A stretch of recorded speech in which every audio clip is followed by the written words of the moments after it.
Olá pessoal, estamos de volta com a nossa disciplina de Administração Aplicada à Informática, aula hoje de número 8. Hoje nós vamos falar de algumas linguagens de programação e tipos de sistemas. Então a gente tem algumas características de software, tá? Software de aplicativo, o famoso app. Ele contém todos os programas derivados de uma programação de software que visa cumprir uma tarefa específica. Em quase todas as áreas da vida cotidiana, são utilizados por dispositivos móveis e computadores. Os aplicativos são um produto final oferecido ao consumidor. Então, hoje é comum vocês utilizarem nos smartphones de vocês diversos softwares desse tipo, app, tá? Software para mais diversas funções, desde uma compra na internet, um pedido de comida também pela internet, pelo aplicativo, um sistema de mobilidade urbana, entre outros.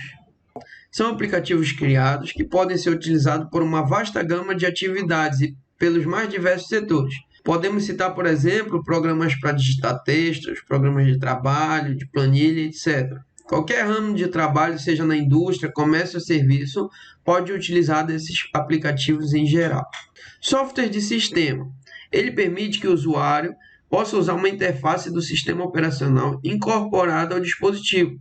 O software de sistema é composto por um conjunto de programas que tem por objetivo gerenciar recursos físicos do dispositivo para coordenar tarefas e administrar a memória para seu uso, oferecer uma experiência de uso para que seja possível controlar e interagir com o sistema. Então, o software de sistema ou sistema operacional são sistemas que podem serem instalados aplicativos em cima deles, tá? Então, a partir desse sistema, software de sistema, esses sistemas controlam a parte física, o hardware, o processador, memória e etc. Tá? Ele também tem a familiaridade de interação com o usuário final. Dentro do software de sistema, a gente tem algumas características, tá? A gente tem carregador de inicialização, parte do sistema operacional que cumpre a função de enviar informações para a memória com a finalidade de executar programas. A gente tem os sistemas operacionais, os SOs, que vocês vão ter uma disciplina específica só dos sistemas operacionais. Tá? Então, aqui a gente não vai falar de arquitetura de um sistema operacional, pois vocês vão ter essa disciplina. Então, sistemas operacionais são sistemas que gerenciam os recursos de hardware e oferecem a possibilidade de lançar aplicativos para o usuário. Controladores, programas que permitem ao sistema operacional realizar interações entre o hardware e a interface do usuário para usar o dispositivo. Então, programas que permitem essa interação tanto do sistema operacional quanto a interface gráfica para o usuário são ferramentas de diagnóstico que são usadas para monitorar e controlar o funcionamento dos recursos físicos do dispositivo. Servidores são ferramentas de execução usadas para receber as instruções do usuário e executar uma ação de acordo com o que foi mandado pelo usuário. Software de programação. Por meio do conhecimento lógico e da linguagem de programação que nós vamos estudar nesse capítulo, é possível projetar utilidades digitais para executar várias funções, que são regras básicas que permitem a melhor integração entre o software e o hardware e as pessoas. Tá? Hoje, a linguagem de programação utilizada é orientada a objetos. A instrução é uma base para toda a linguagem de programação. A instrução é composta por dois elementos: a operação, que diz respeito à indicação da atitude a ser tomada, ou a ação a ser executada. Por exemplo, somar, multiplicar, ler, escrever, dividir. Tudo isso são operações que fazem parte da instrução na linguagem de programação. E o operando é o elemento que informa onde se dará a ação, ou item cujo conteúdo será modificado. Arquivo, venda, registro, o número 10 e aí por diante. Nas linguagens de programação, a gente tem uma classificação por nível, tá? E a gente vai estudar o que quer dizer isso. De início, do mais baixo nível ao mais alto nível.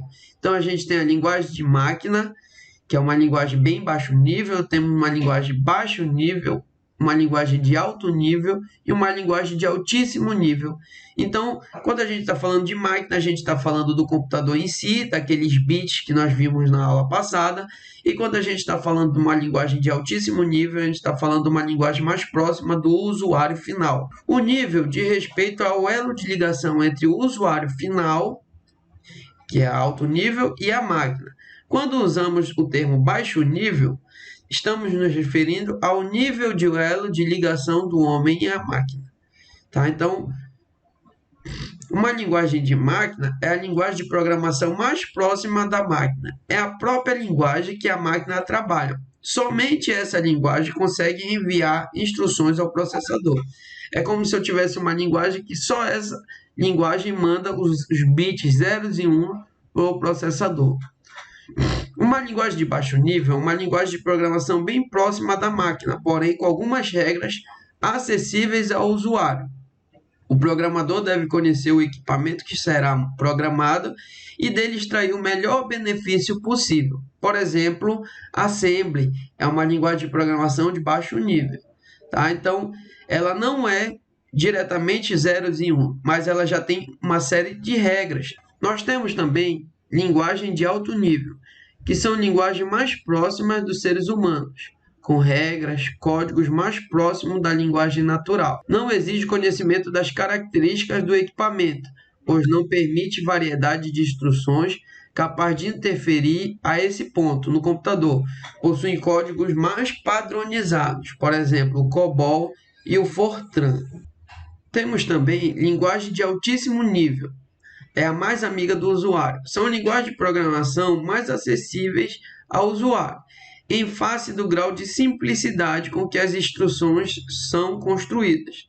Não requer conhecimento das características do equipamento, pois são extremamente padronizadas.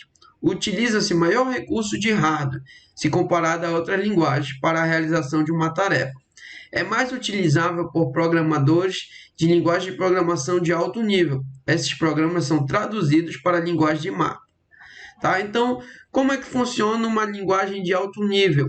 Que são as linguagens que geralmente vocês, alunos, vão aprender na matéria lá de algoritmos, de linguagem de programação e aí por diante. Tá? São linguagens mais próximas dos seres humanos, onde vocês têm uma série de regras, por exemplo, no Java. E a partir daí, que aí vocês escrevem os algoritmos, os códigos, de acordo com essa linguagem, o computador no Java tem uma máquina virtual que traduz essa linguagem para uma linguagem que o processador entenda, ou seja, uma linguagem de máquina de baixo nível, tá? E a partir daí, os programas são executados, tá bom? Por exemplo, nós vamos ver agora mais para frente. Então, a gente tem o código-fonte, a gente tem a biblioteca, que é a compilação, a gente tem o código-objeto gerado a partir da compilação, depois a gente tem a link-edição e, por último, tem o executável. De posse do código-fonte gerado sobre as regras de uma linguagem de programação de mais alto nível, é possível convertê-lo em código-objeto por meio da compilação. Na sequência, mediante a link-edição, transforma-se o código-objeto em executável. Esse executável já está em linguagem de máquina, portanto, está pronto e pode ser utilizado em configuração. Tá? Então, assim que funciona a tradução vista em linguagem de programação de alto nível para linguagem de máquina de baixo nível. Perfeito? Alguns exemplos de linguagem de programação. A gente tem o Fortran, Formula Translator, COBOL, o ABAP, Pascal, a linguagem C, linguagem orientada aos objetos, linguagem C++, Java, C Sharp, Prolog, linguagens para web, por exemplo, o Python, o ASP, o PHP, o Ruby e o JSP. Tá? Então, esses são exemplos de linguagem de alto nível, tá? Linguagem de programação de alto nível.